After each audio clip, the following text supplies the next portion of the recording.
bonjour. Le 1er, le 2 et le 3 mars, j'ai assisté à Barcelone, en tant que membre du public, à la première audience du tribunal Russell sur la Palestine. Alors, encore faut-il savoir ce que c'est le tribunal Russell et le rappeler pour les plus jeunes qui n'ont pas connu cette période. Le tribunal Russell, du nom d'un Anglais qui s'appelle Lord Bertrand Russell, si vous voulez à la française Lord Bertrand Russell, qui était mathématicien et philosophe très connu et qui était également un pacifiste très important, puisqu'il avait créé ce qui s'appelait en anglais CND, c'est Campaign for Nuclear Disarmament. Et par exemple, cette campagne avait proposé un désarmement unilatéral. Lord Bertrand Russell s'était associé avec Jean-Paul Sartre, le philosophe français, qui devait obtenir le prix Nobel, qu'il a d'ailleurs refusé, et ils avaient créé le tribunal Russell sur le Vietnam. C'était au moment de la guerre du Vietnam, et le tribunal Russell a condamné la façon dont les Américains conduisaient la guerre au Vietnam, avec l'utilisation, par exemple, de défoliants, le fameux agent orange, d'armes au phosphore, et tous les mauvais traitements qui ont été infligés aux Vietnamiens pendant la guerre du Vietnam. Le tribunal Russell était très connu à l'époque. Tout le monde avait entendu parler du tribunal Russell. Bon, il y a une fondation Russell qui survit en Palestine, et cette fondation Russell s'est associée à la recréation du tribunal Russell, et cette fois-ci sur la Palestine. Bon, le tribunal Russell a un angle d'attaque que moi je trouve très original, c'est-à-dire qu'il dit la condamnation d'Israël a déjà été faite 1000 fois. On ne va pas recommencer la condamnation de l'État d'Israël. Il suffit d'ouvrir un journal pour voir pratiquement tous les jours des exactions commises par l'armée israélienne, par les colons. Donc le procès d'Israël n'est plus à faire. Par contre, ce qui est surprenant, c'est que cet État, l'État d'Israël, jouisse d'une impunité à peu près totale, et non pas ponctuellement, mais sur des années et des années. On peut citer l'attaque du Liban en 1982, les massacres de Sabra et Shatila en septembre 1982, encore une attaque au Liban en juillet 2006, une attaque sanglante sur Gaza. Et la liste est très longue et l'impunité continue. Alors, le tribunal Russell s'attaque au problème de l'impunité. Comment se fait-il que l'État d'Israël puisse faire toutes ces exactions sans que personne ne lui dise jamais rien? Et même, on peut dire pire, que l'Union européenne, qui a des liens étroits, l'accord d'association Union européenne-Israël, proposé de rehausser cet accord d'association. Et le tribunal Russell va s'attaquer à chacun, moi je dis, à découper en tranches le problème de l'impunité. Et la première tranche était traitée à l'audience qui s'est réunie à Barcelone. Alors pourquoi Barcelone? Barcelone parce qu'en 1995 avait été conclu à Barcelone un accord qui devait promouvoir les échanges autour de la Méditerranée. C'était le processus de Barcelone. Et ce processus de Barcelone, d'après ce que moi j'en sais, n'a jamais eu le moindre commencement de succès d'application nulle part. Pour une raison extrêmement simple, c'est qu'on avait voulu contourner le problème palestinien, faire comme s'il n'existait pas, comme si on pouvait se passer de le prendre en compte. Et malheureusement, ce problème palestinien s'est imposé à chacune des étapes de la mise en application du processus de Barcelone et en fait a fait échouer le processus de Barcelone.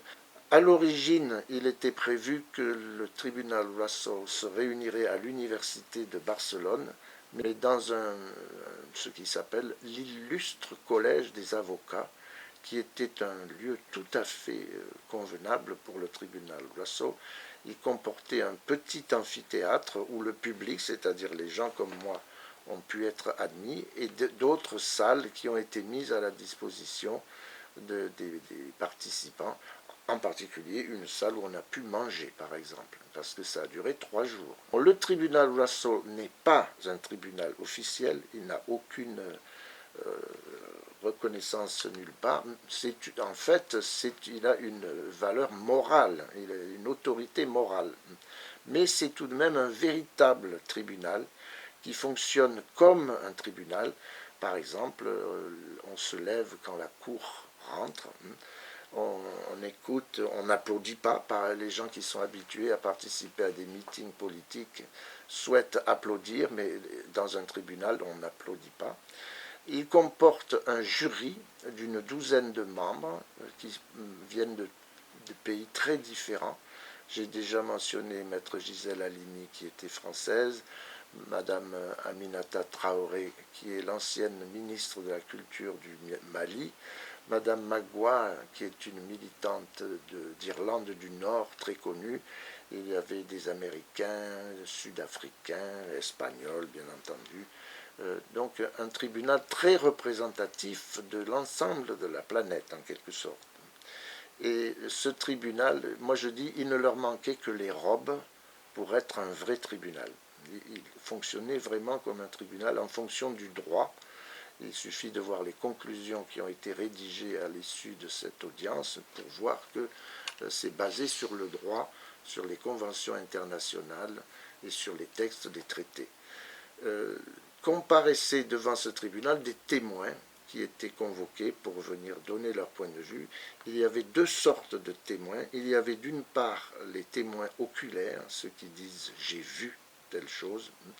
J'ai personnellement entendu une témoin, une dame palestinienne. Et puis il y a des experts. Alors parmi les experts, moi je me suis attaché à un colonel irlandais qui s'appelle Desmond Travers, et qui disait « mais moi je suis expert en munitions par définition, par profession, puisque ces munitions, je les ai envoyées sur les autres, et mes hommes les ont reçues aussi de leur côté. » Et lui nous a parlé de l'utilisation du phosphore blanc, dont on a entendu parler lors de l'opération Plomb durci à Gaza, et il nous a bien dit que le phosphore blanc n'est pas interdit, mais que par contre il y a un mode d'emploi très spécifique et que les Israéliens l'ont employé tout à fait en dehors du mode d'emploi prévu. Dans un tribunal, il y a l'accusation et il y a la défense. La défense pour ce tribunal, cette audience de Barcelone, c'était l'Union européenne. Pourquoi l'Union européenne ferme les yeux sur ce que fait Israël et, en fin de compte, contribue, participe à la manière dont Israël mène les choses. Alors il y avait 3 fauteuils qui étaient réservés pour la défense, l'un pour l'Union européenne en tant que telle et ses institutions, et les 2 autres pour les États européens proprement dit, s'ils ont quelque chose à dire pour leur défense. Alors bien entendu, ces sièges sont restés vides pendant toute la durée de l'audience. Ni l'Union européenne, ni aucun des 27 États membres de l'Union européenne n'a pris la parole pour défendre son action en relation avec le problème israélo-palestinien. Les bancs de la défense sont restés vides. Mais il y a quand même eu des échanges entre les organisateurs du tribunal Russell et les institutions européennes. Par exemple, l'un des organisateurs principaux, Pierre Galland, qui est belge, a été reçu par le président du Conseil européen, qui s'appelle Herman Van Rompuy, et il y a eu une conversation, il y a eu un échange, ce qui montre que l'Union européenne se demande qu'est-ce que c'est que ce tribunal et quelles conséquences ça peut avoir pour elle. Et puis le tribunal a reçu une longue lettre de M. José Manuel Barroso, qui est le président de la commission et qui a écrit longuement au tribunal Russell. Ce tribunal est présidé par M. Stéphane Hessel, qui est un monsieur très âgé aujourd'hui, il a plus de 90 ans, mais très respecté, puisqu'il a d'une part le titre d'ambassadeur de France, et que d'autre part, il a participé à la rédaction de la Déclaration universelle des droits de l'homme en 1948, avec René Cassin, ce qui donne au personnage une assise tout à fait considérable, une autorité, et en particulier une autorité morale très importante.